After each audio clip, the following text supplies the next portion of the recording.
Yo, what's up, guys? Today, we're gonna be reacting to a FNAF theory. By the way, it is an unofficial fan theory. Unofficial theory. It's only a fan theory, so it's called "Who Did the Bite of '87?" We don't know. It could be. It could be specifying the the the one with the Fredbear Family Diner, or it could be other. Who knows? But that's why we're trying to.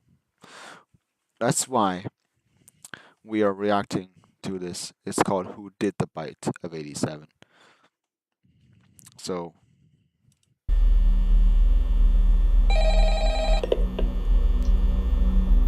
Hello? Hello? it could be Fredbear, or it could be another animatronic. You never know. I know it can be a bit overwhelming, but I'm here to tell you there's nothing to worry about. You'll do fine.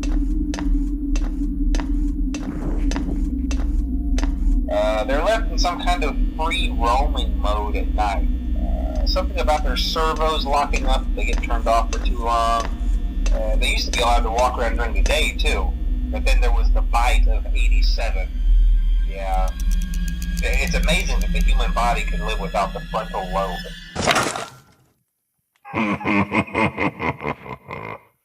The Bite of '87, a tale as old as time. So let's recap everything we know about it. It was first mentioned by Phone Guy, now officially known as Ralph, in FNAF 1 on your first night, talking about how in 1987 an animatronic ended up attacking someone by biting them in the forehead and removing their frontal lobe, but the person was able to survive the attack. They used to be allowed to walk around during the day, too. But then there was the bite of '87. Yeah. It's amazing that the human body can live without the frontal lobe, you know? After this, we would get FNAF 2, a prequel game that actually took place in 1987 where the bite happened. However, we didn't really get any clear-cut information on who was responsible for the bite here. We would later get FNAF 3, which gave us absolutely nothing, and then we started getting teasers for FNAF 4, and this is where things started to get interesting. On Scott's website, when he started putting teasers out for the fourth game, people found that in the source code there were lots of 8s and 7s sprinkled throughout it, and because of that, many thought that we might get the answer to who the culprit behind the bite of '87 was. People also did think this for another reason, but that is something I will get into later. And besides a one-off joke made in FNAF World about how Bounce Pod was actually the culprit who did the bite, that was really the last time it was ever brought up within the franchise. That was until the release of the week before, where we got new details about the bite, like how the victim isn't able to talk or do much else really, along with other details that will also go into more depth later. Today, I will be putting an answer on who the culprit behind the bite of '87 actually is, because I think at this point we have enough evidence to answer what character was responsible for it. But before we do that, we need to discuss something that's pretty important. Okay. Section 1, the big bite. Ooh. It could be any animatronic, you know. In FNAF 4, we are shown a bite, and I would just like to remind people that this is not the bite of '87. I know the majority of you know this already, however I know there may be at least one person who maybe still be a bit confused, so let's go over the reasons and debunk why this isn't the bite of '87. Yeah, I already. Reason number 1, Ralph mentions that in the first game that the person who got bit was able to survive. However, the crying child in the final cutscene of FNAF 4, we can hear a heart monitor flatline, meaning that the bite in fact did kill him. Yep. Reason number 2, FNAF 2 takes place in the year 1987, and Ralph talks about how Fredbear's has been closed for years at this point. We're going to try to contact the original restaurant owner. I think the name of the place was Fredbear's Family Diner or something like that. It was closed for years, though. I doubt we'll be able to track anybody down. Meaning that the bite in FNAF 4 has happened years prior to the second game. Reason 3, Remember earlier when I mentioned the source code on Scott's website having 8s and 7s sprinkled throughout it? Well, shortly before the release of FNAF 4, one of the 7s in the source code was changed to a 3, seemingly foreshadowing the Bite of 83 that would actually show up in FNAF 4. Reason 4. In FNAF 4, we can see on the TV screen that's playing the Fredbear and Friends show that it has the year 1983 on the title card. Along with this, in the private room and sister location, we can type 1983 into the wall code showing the FNAF 4 experiment rooms. And in the Curse of Dreadbear DLC for Help Wanted, a very much FNAF 4 themed Halloween DLC, we can see a banner with the words Fall Fest 83 on it, once again tying FNAF 4 to 1983. Reason 5. Scott just made a post on Reddit confirming that this was in fact the Bite of 83. In 2017, before the release of FNAF 6, Scott just made a post on Reddit about some major debates within the community at the time, where he references one of MatPat's videos that have come out recently around this time, telling people if they were concerned about things like Bite Trap or if they were confused on the FNAF 4 Bite to watch this video. And it's in this video where MatPat says that the FNAF 4 Bite happens in the year 1983, confirming the fact that this is the Bite of 83 and not the Bite of 87. And finally, reason 6. Just for a little extra flavor on top, in the week before, Ralph talks about how the Bite of 83 used to be called the Big Bite before the Bite of 87 happened, confirming that once again, there are in fact 2 separate bites. And now with that misconception out of the way, let's begin to talk about the culprits behind the Bite of 87 and begin to eliminate them one by one. The obvious ones, alright? Probably Fredbear and other one, you know? Probably like Fredbear. So let's begin with the obvious ones, Puppet, BB, and JJ. All 3 of them can easily be crossed off the list because none of them have actual moving jaws. And no, before someone brings up Phantom BB, that's not the actual BB. That's just a hallucination created and controlled by Springtrap that doesn't exist till decades later. I also want to talk about the shadow animatronics. The shadows are never actually seen visibly attacking someone, and the Fazbear Fright story Hide and Seek kinda doubles down on that. Where in the story, Shadow Bonnie is only really seen psychologically messing with our main character Toby rather than physically attacking him. And while yeah, this probably isn't really the same Shadow Bonnie as in FNAF 2, this is still showing us that creatures like this seemingly don't have the capabilities of physically harming someone. And at most, it's kind of like the movie, where Mike is being attacked by the spirits in his dreams, only for him to wake up with the same scars and cuts on him in real life. But that seems to be the most that they can do, as taking a chunk out of someone's head is quite different than leaving just a little cut on them. So with that, I think we can confidently cross both of the shadow animatronics off our list. And while we're here, I also like to quickly eliminate Endo-02. While yes, they are physically capable of biting someone, we are never shown that they are actually hostile. They just kind of show up and that's really about it. And I think Scott knows that it would just kind of be a lame and underwhelming answer to have this random endoskeleton with no identity be behind one of the most infamous events in the franchise of all time. So with that, I think we can confidently cross Endo-02 off from our list as well. So with all that being said, let's begin to talk about our actual suspects here.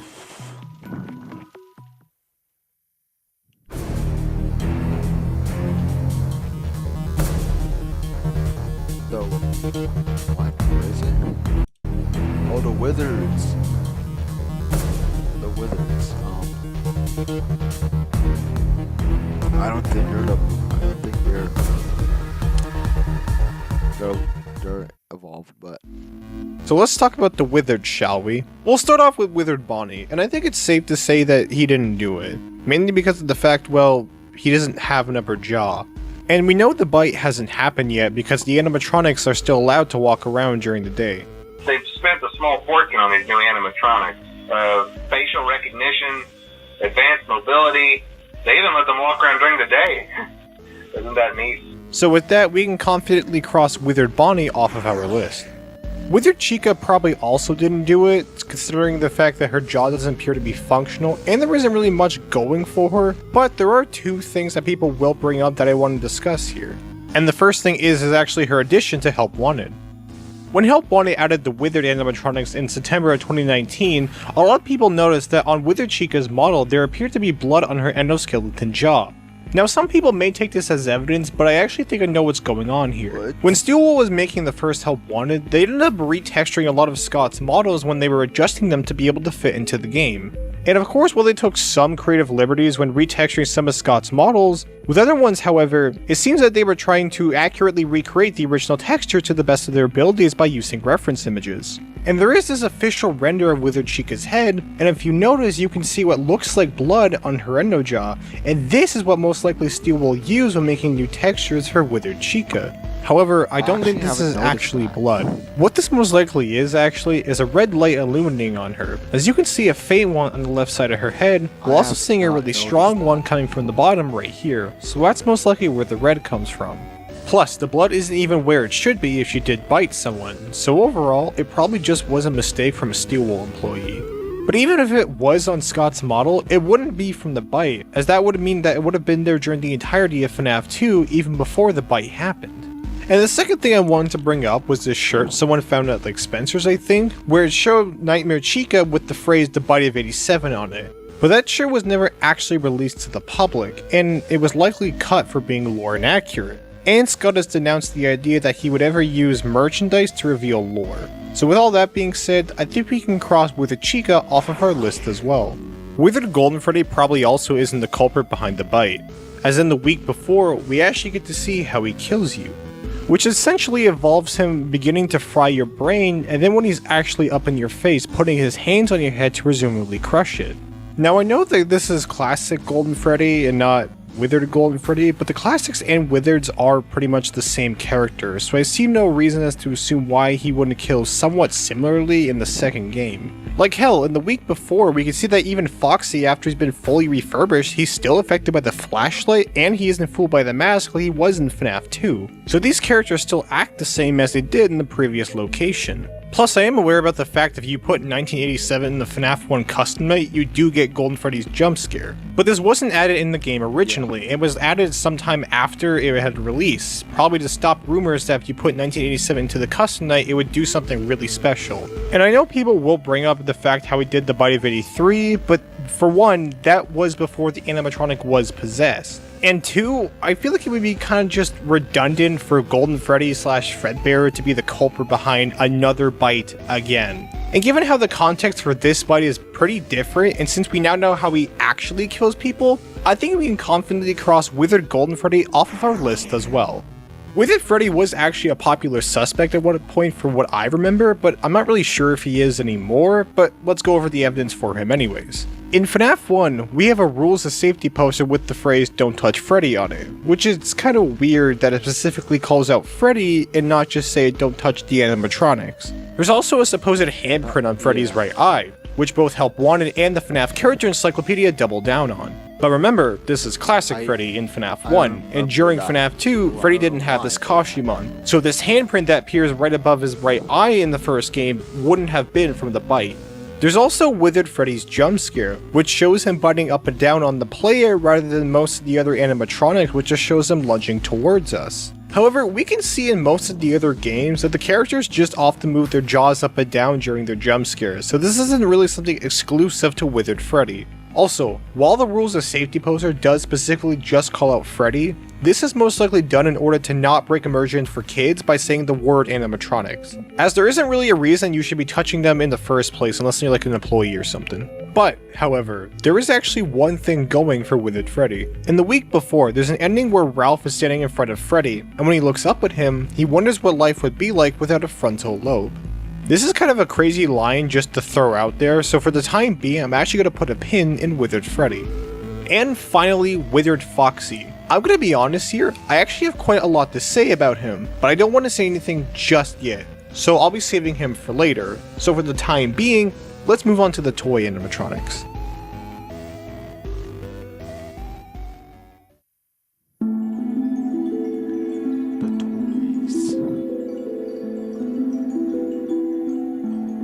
We have Toy Freddy as our first suspect here, and, well, he doesn't really have any evidence going for him. I guess his jaw hangs open a lot, but that's just something he does. I wouldn't really say that's evidence, so we can cross him off our list. Toy Bonnie also doesn't really have anything going for him as well, but there is one thing I would like to cover here. In 2020, Scott Cawthon announced the Fazbear Fanverse Initiative, a project to celebrate the 6th-year anniversary of Five Nights at Freddy's. It was a way for Scott to give a few FNAF fan game developers like Nixon, Emil Mako, Kane Carter to have previous games that they've made and or allow them to make new games and have them be officially put on Steam, ported to consoles, and get official merchandise by technically making them official FNAF games. However, the thing I would like to focus on right now is the Pop Go series by Kane Carter. So basically, Pop Goes and Five Nights at Candy's are supposed to coexist in the same universe together, and it's a universe where only the events of the first 3 FNAF games happen, and they only use info from the first 3 games to create its stories. Like here, William Afton is named Simon Fitzgerald, Fredbear and Spring Bonnie have brown accessories like the Stage 1 minigame instead of the purple ones we officially see them with later on, and most relevant to this discussion, Toy Bonnie does the Bite of 87. Now some of you may look at this and think to yourselves that since these are official FNAF games, then wouldn't that mean that this is official confirmation that Toy Bonnie did the bite? Well, no. As in 2020, Kane Carter actually put out a video about the Fanverse when it was first announced. And in it, he states that the Fazbear Fanverse games are not canon to the main FNAF story and should not be used as evidence, even touching on the Toy Bonnie thing in the tweet. Therefore saying we cannot use Pop Goes as proof that Toy Bonnie did the bite. Which now means that Toy Bonnie has no evidence, and we can now cross him off our list as well. Now we have Toy Chica. In more recent years, she's actually become quite a popular suspect for who did the Bite of 87. So what's the evidence for her then? In 2015, when MatPat did that infamous livestream where he discussed the possibility of Dream Theory, Scott of course started updating his website with messages in order to point them in the right direction. One of those messages ended up asking the question, why would the tiny Toy Chica be missing her beak? This spawned a very small theory that Toy Chica may have actually done the Bite of 87, and that idea would become much more popular a few years later. In 2018, we got the release of Ultimate Custom Night, and many characters finally got their own voices, which of course includes Toy Chica, and one of her voice lines grabbed some people's attention. Where's my beak? Lodged in your forehead, of course. This particular line caused a lot more people to start believing that Toy Chica did the bite, since the frontal lobe is located right behind the forehead. However, this isn't really as strong as some people may think. Toy Chica says that her beak is lodged in your forehead, not anything about a chunk missing from your forehead, which means her beak is still in it. Like if a person gets shot, you would say that the bullet is lodged in them. So if that's the case, then the voice line isn't about her taking a bite out of you, it's about her getting her beak stuck in your head, like how some birds peck wood, or peck the ground to eat worms. However, we still don't really have a clear idea of what the message on Scott's website was supposed to be. So for now, we'll also put a pin in Toy Chica, and with that, let's move on to our next culprit. And finally, arguably the most popular suspect out of the entire franchise, Mangle. Now with Mangle being the most popular suspect, you'd think he'd have the most evidence, right? Well, that's kind of the shocking thing. Despite her being the most popular suspect, there isn't actually a lot of evidence to suggest that they were the biter. And the main piece of evidence that's going for him is actually her jump scare. In FNAF 2, when we see Mangle jump scare the player, we can see that when his head leans in, her mouth is more so going for the top of the head. Now on its own, that wouldn't really mean much, but if you take a look at all the other jump scares in the game, all of their jaws seem to be more so on the lower half of the screen. The other character who got the closest to the top of the head would be Withered Foxy, but his teeth seem to be just above the player's eyes, so he wouldn't have been able to bite the player's head from this angle in this jump scare. So Mangle's jump scare does have something going for it, but that's it. Mangle only has the jump scare. Sure, Mangle was always around customers, but so were the other toy animatronics, so that can't be really anything used to prove Mangle specifically. But I will be fair for Mangle's jump scare, and I will put a pin in Mangle as well. It's pretty evident, actually. So what now? I've just eliminated all of the characters. But except, I said earlier that I would be saving Withered Foxy for later. That's because out of all of the characters, Withered Foxy shockingly has the most evidence going for him. So let's see what he has to show off then. Okay. Withered Foxy. Okay. So let's begin to discuss the most recent thing to push this theory forward, that being the week before. In this book, there are a few interesting things that are brought up about Foxy, like how Pirates Cove was shut down for the reopening of this location, warning people to stay away, and that tables were rearranged in the dining area so customers wouldn't get too close to the entrance of Pirates Cove. It's clear that Foxy is considered more dangerous compared to the other animatronics, but we can go further than this. In one of the endings of the week before, it's revealed that Ralph thinks the reason that Foxy was put out of order was because he seemed too dangerous for kids. Though as far as Ralph was aware, Foxy never bit any kids. In the actual book, the word kids is emphasized, which seems to imply that Foxy has at least bitten an adult. Now it makes sense that the animatronics have bitten people before. There's an ending where Bonnie actually bites Ralph, and of course we have the frontal lobe line with Freddy earlier, but Foxy was the only one they felt it was necessary to put out of order even after being fully refurbished. And it seems like it didn't have anything to do with malfunctioning problems since it's never implied that Foxy wasn't working right. So what other evidence is there for Withered Foxy? Throughout FNAF 4, there are multiple things that actually connect it back to FNAF 2. There's of course the 8s and 7s that were littered throughout the source code of Scott's website. There's also appearances from the toy animatronics as merchandise, and of course the appearance of Fredbear's, which was first mentioned in FNAF 2. Strangely enough, however, there are actually a lot of notable connections to Foxy as well. From the plush's head being ripped off, to him and Fredbear being paired with each other on the Fredbear and Friends TV show, and of course Mike wearing a Foxy mask and putting his brother in Fredbear's mouth, causing the bite. But the most damning thing actually comes from the FNAF 4 teasers.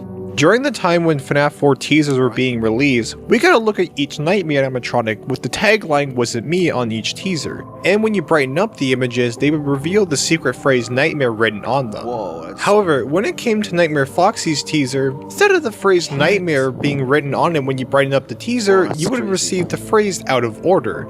And on top of that, when you darken the teaser image, you can very clearly see an 87 right in Foxy's eye, drawing a connection between Foxy being out of order in 1980. Wait, what? And on top of that, when you darken the teaser image, you can very clearly see an 87. It's so hard to see. I can't see it. Right in Foxy's eye, drawing a connection between Foxy being out of order in 1987. Now before we continue, I know there are probably many of you who are a little annoyed over a detail that I have not yet mentioned, that being FNAF 2's Night 6 newspaper, where it talks about the toy animatronics being scrapped due to possible malfunctions. Now on the surface, this would seem to devalue the idea that any of the Wizards did the bite since the toys are the ones being scrapped. However, this newspaper seems to actually have been written before the bite even happened. Let me explain. Pulling a game theory here, bringing some real world facts into this, according to Sapiens.com, in order for stories to be published in a newspaper, they would need at least 1 to 2 days to do so. But that's only if it's a breaking story, as otherwise it may take up to at least a few weeks. But for the sake of this argument, we'll say it's a breaking story, since it's a headline for the paper. That would mean this idea of the toys being scrapped, even if it only took 1 to 2 days to be reported, was already in motion before the bite even happened. And this actually perfectly lines up with something Ralph said 2 days earlier on Night 4, when he talks about the toys starting to act more unusual and aggressive towards adults. Someone may have tampered with their facial recognition systems, we're not sure. But the characters have been acting very unusual, almost aggressive towards the staff. They interact with the kids just fine, but when they encounter an adult, they just stare. And this lines up with what the newspaper actually says, that the toys are being scrapped due to possible malfunctions. If one of your new animatronics bit someone in the head in front of a bunch of people, surely it would be on the headline or mentioned somewhere in the article, but it's not. Which actually aligns with the idea that the newspaper is given to us before the bite even happened, since we never hear anything about it in the game. This also lines up with something that's mentioned in the week before. When Ralph is thinking about how the victim of the bite can't talk or really do much else, he mentions that because he can't talk, he wasn't able to say what happened, so because of that, the press blew the whole thing out of proportion. The fact that they went to the victim for information and no one else seems to say that there was no one else to witness the bite. Which is very weird since Jeremy is told to stay close to the animatronics and make sure they don't hurt anyone. So the fact that no one else knows what happened besides him seems to show that the bite of 87 wasn't a public event. Which tracks when Ralph mentions that he was thanked for helping put the rumors of the bite of 87 to rest. Something else that we learned in the week before is that the animatronics can actually leave the building and aren't actually stuck inside. However, they do have batteries. Excuse me? They can just wander outside like that? What? If I seen Freddy or Foxy or just fucking Bonnie or what just whatever animatronic, I would just be like, That need to be recharged, so they can't actually stay outside the pizzeria for that long. There are multiple endings where Foxy himself just follows you home, either by himself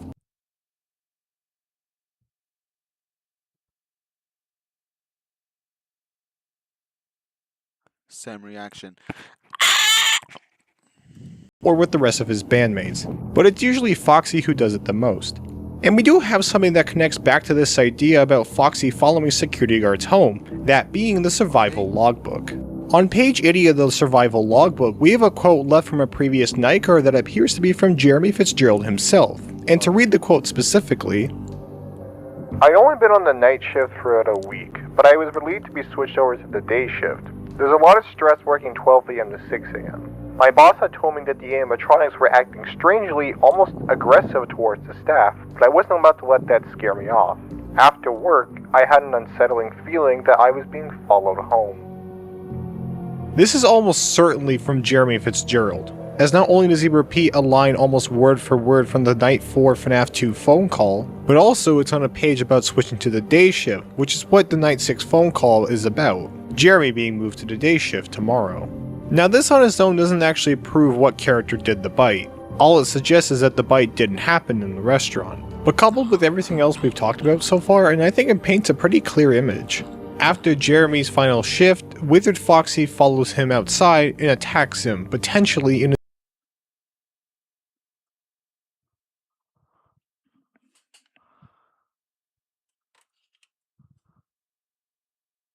No fucking way. No!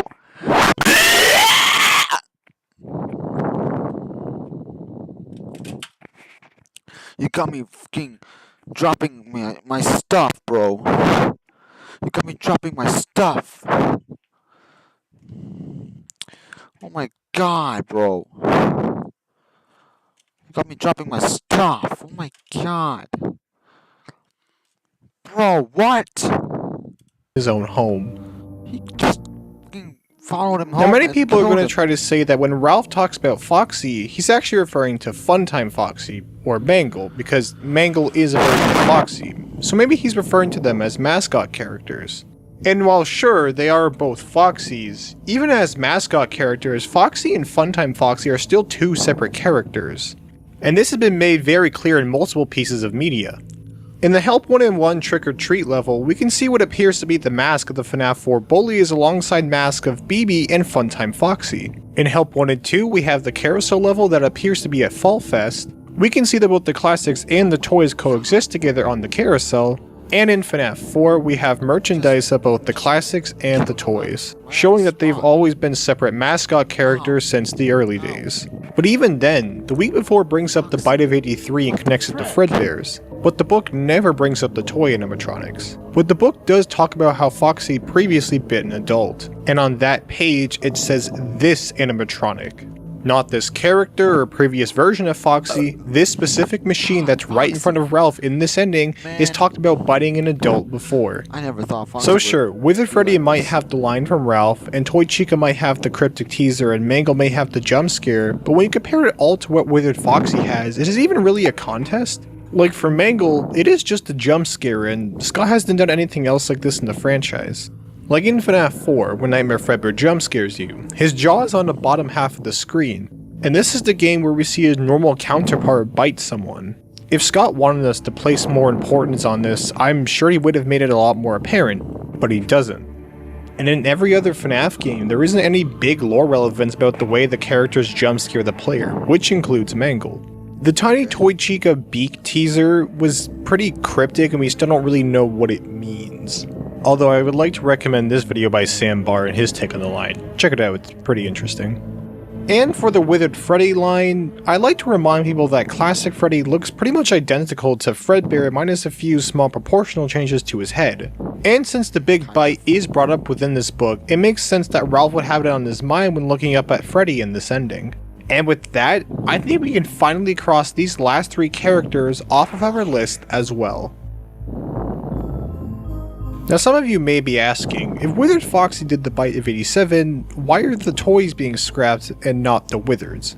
Well, as we already discussed earlier, they were already planning on scrapping the toys due to how they were acting towards customers publicly. And to our knowledge, the Withers never did anything like that publicly with customers. And since they're on a lower budget now, it would make sense to reuse the older animatronics, but this wouldn't be the first time they've technically done something like this. After the Big Bite, the Springlock animatronics weren't immediately scrapped. Sure, Fredbear's was probably closed because of the Big Bite, but they ended up just being devoted to being used as spare costumes, and could still roam Freddy's locations in animatronic mode. It was only later when the Springlock failures happened at the sister location was it decided that they were too dangerous to use. Also, I should probably mention this right now, no, the Bite of 83 is not the Springlock failure. A Springlock failure can only happen if the Springlock animatronic is in costume mode. And since Fredbear was in animatronic mode during the Bite of 83 cannot be considered a Springlock failure. My point being is that after the Fredbear Springlock suit bit someone, the Springlock animatronics were only demoted, not outright retired or scrapped. The same thing happens with the puppet. The puppet was originally a security system, but after it failed to save Charlie, it was demoted to working at the prize corner, and once again not scrapped or retired outright. The same logic would also apply to the Withereds. Animatronics are allowed to walk around during the day with customers, but once the Bite of 87 happens, the Withereds are refurbished into the classics, but are demoted to only performing on stage, and are no longer allowed to walk around during the day, with them even deciding that Foxy himself was still too dangerous and put Pirates Cove out of order for the time being. So after all of this, what is my final conclusion? The Bite of 87 was not a public event and was something that never had proper reportage. Jeremy Fitzgerald was followed home after his final night shift, Withered Foxy is the most evidence supporting him out of any character, and Fazbear Entertainment has been shown to demote dangerous or failed animatronics rather than outright scrap them. I think the answer is very clear.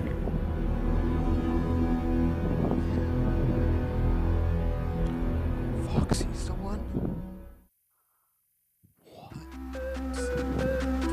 So there you go, Oh my that's my God. first ever FNAF theory video. This took way longer than it probably should have, but I'm happy to have it done now. This video is my first time doing something like this, but I try to put in as much effort as I possibly could. So if there's any errors with the audio or editing, it's probably because of my lack of experience with this. I would like to thank Elena Woodlands for her Bite of 87 video, as it is what sold me on Withered Foxy doing the Bite of 87, and I just kind of found more evidence and threw it into this video. So I'll have a link for her channel down in the description. Anyways, please remember to keep comments respectful whether you agree or disagree with the theory or not. This is just the scary bear game I'm talking about here. And I'll try to read all of the comments I can. Anyways, I hope you enjoyed. I've already started working on my second video, so stay tuned for that. But other than that, I'll see you guys later. Peace. Foxy's the one who did the Bite of 83?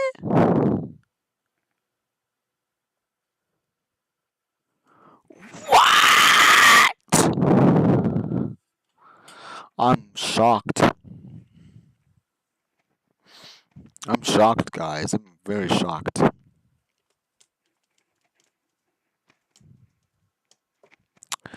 Anyways, guys, hope you guys enjoyed the video. Make sure to like, comment, subscribe to my channel.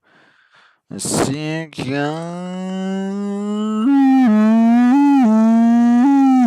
in the next one.